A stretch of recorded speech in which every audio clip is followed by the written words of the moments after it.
Bom, pessoal, estamos de volta aqui. Agora a gente vai resolver alguns exercícios do módulo 15 sobre radiação térmica. Gostaria de colocar, antes da gente começar, que vocês reparassem bem que uma das principais preocupações do material de vocês aí é que vocês sejam capazes de identificar que a energia solar a energia da radiação térmica, principalmente a solar, né, pode ser utilizada para várias situações, principalmente na transformação e utilização do calor para aquecer a água, né, os aquecedores solares e tudo mais. Uma informação importante que cada exercício vai te dar, vocês vão perceber, é quantos watts de potência por metro quadrado de placa coletora, igual a essa aqui, que a gente vai conseguir a partir da energia solar. Então, nessa transformação, vocês vão ver aí, basicamente, bom, primeiro é importante você dominar o que o processo de radiação traz, né, que é o vídeo anterior, a parte teórica desse módulo. Segundo, fazer as conversões, né? A energia, quando eu falo watt em potência, é joule por segundo, e joule é uma unidade de medida de energia que pode ser associada ao processo de mudança de temperatura, né, que a gente aprendeu lá no calor sensível, no primeiro bimestre, que é aquela questão de você usar a fórmula que a gente chamou carinhosamente de quimicão, né? A água que entra a 20 graus e por radiação ela vai receber energia e sair a 40 graus. Então é um aquecimento a partir da energia solar que acontece lá, um coletor solar de 10 metros quadrados de área e de absorção aquece 30 litros de água entre 20 e 30 graus Celsius em 10 minutos. A gente tem a área da placa coletora, a gente tem a quantidade de água, lembrando que só para água, litro e quilo são as mesmas coisas. A gente tem uma variação de temperatura de 20 graus, ou de 20 para 40, e um tempo de 10 minutos. Com alguns dados, né, o calor sensível da água em caloria. Uma caloria vale 4 joules, então no lugar dessa caloria que está aqui eu posso colocar 4 joules. E, igual falei, para a água 1 quilo vale 1 litro. Qual que seria a insolação útil em watt por metro quadrado? A gente vai aprender no conteúdo de ondas, pessoal, que watt por metro quadrado é a unidade do que a gente chama de intensidade da onda, certo? Mas, por enquanto, vale você entender que watt por metro quadrado, watt é a unidade de potência, metro quadrado é a unidade de área.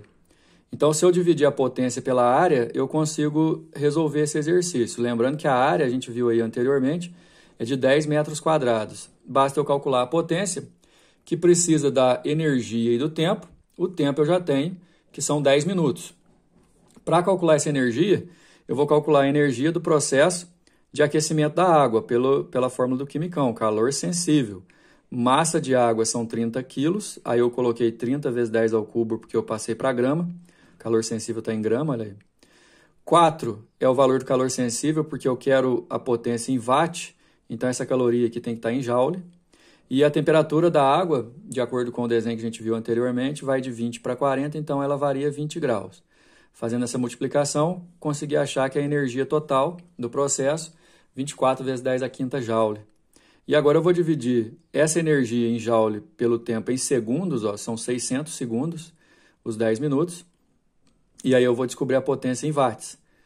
24 por 6 dá 4, 10 a quinta por 10 ao quadrado, você subtrai os expoentes.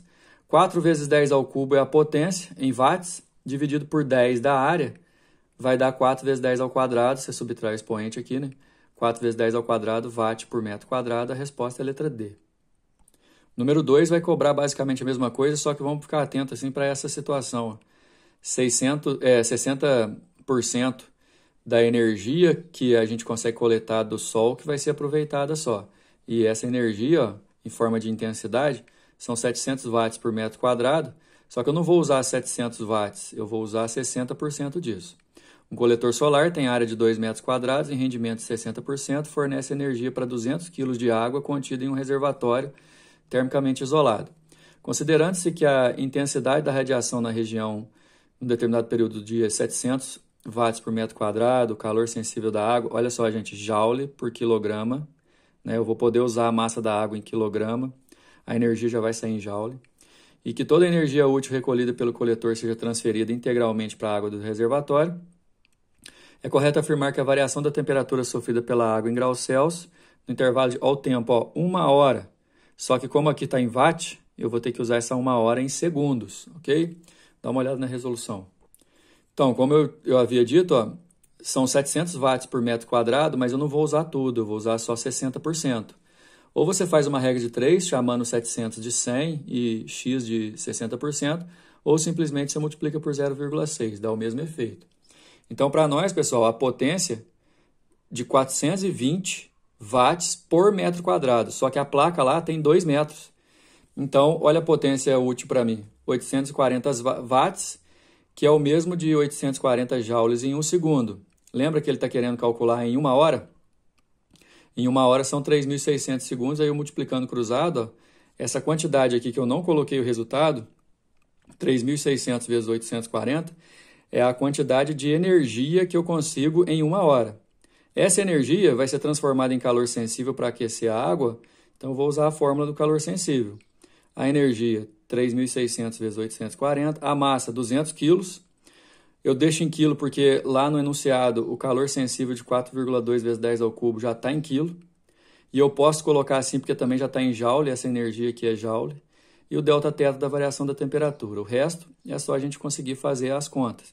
Eu optei por colocar tudo aqui em notação científica. 3.600 é 3,6 vezes 10 ao cubo. 840 é 8,4 vezes 10 ao quadrado.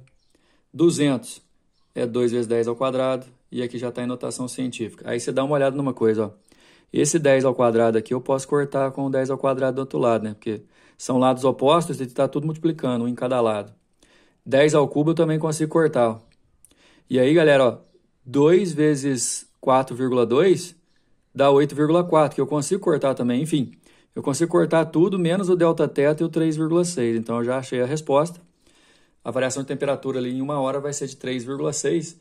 Você pode pensar, nossa, a variação foi pouca, né? Mas é porque é muita água, né? 200 quilos de água. E a água tem uma capacidade térmica relativamente alta, né? Mas a resposta aí é a letra D. Bora para o número 3. Um dos métodos de obtenção do sal consiste em armazenar a água do mar em grandes tanques abertos, de modo que a exposição ao sol promova a evaporação da água e o resíduo restante contendo sal passa a ser finalmente processado. A respeito da evaporação, vamos lembrar, né? Evaporação é um processo de mudança no qual você não precisa de uma temperatura específica, só que é um processo lento, né? Verdadeiro ou falso? A água do tanque evapora porque sua temperatura alcança 100 graus. Não.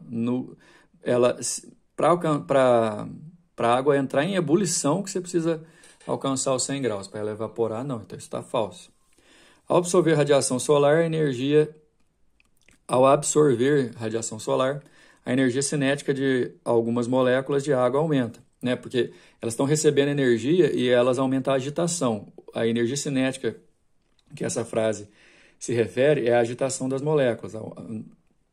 E aí, quando ela atinge